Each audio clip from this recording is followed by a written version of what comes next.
एक समय की बात है। एक राज्य में एक प्रतापी राजा राज्य करता था।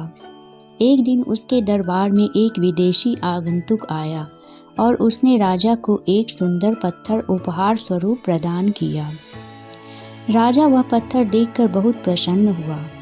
उसने उस पत्थर से भगवान विष्णु की प्रतिमा का निर्माण कर उसे राज्य के मंदिर में स्थापित करने का निर्णय लिया और प्रतिमा निर्माण का कार्य राज्य के महामंत्री को सौंप दिया।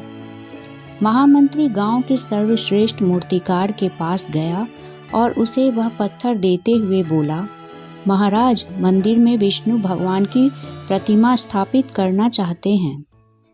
7 दिवस के भीतर इस पत्थर से भगवान विष्णु की प्रतिमा तैयार कर राजमहल पहुंचा देना।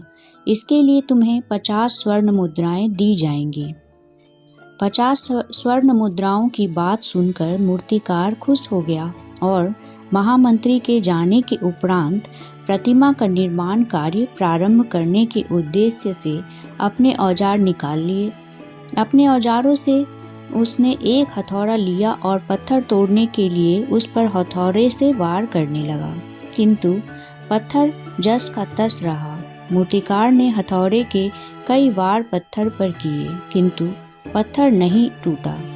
50 बार प्रयास करने के उपरांत मूर्तिकार ने अंतिम बार प्रयास करने के उद्देश्य से हथौड़ा उठाया, किंतु यह सोचकर हथौड़े पर प्रहार करने के पूर्व ही उसने हाथ खींच लिया कि जब 50 बार वार करने से पत्थर नहीं टूटा तो अब क्या टूटेगा।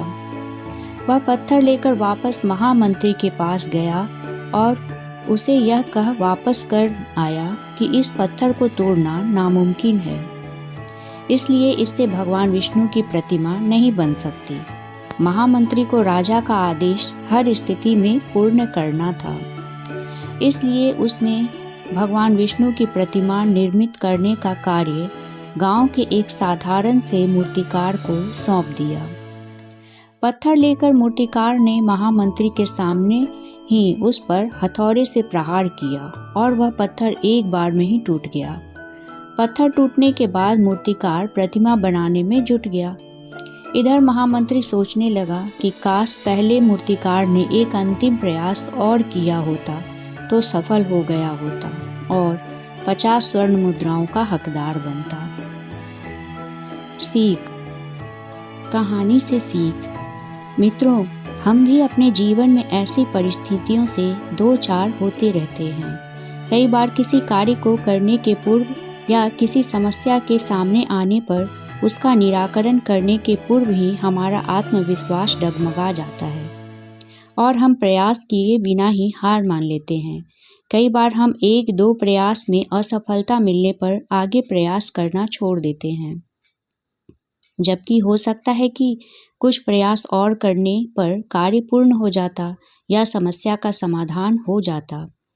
यदि जीवन में सफलता प्राप्त करनी है तो बार बार असफल होने पर भी तब तक प्रयास करना नहीं छोड़ना चाहिए जब तक सफलता नहीं मिल जाती। क्या पता जिस प्रयास को करने के पूर्व हम हाथ खींच लें वही हमारा अंतिम प्रयास हो।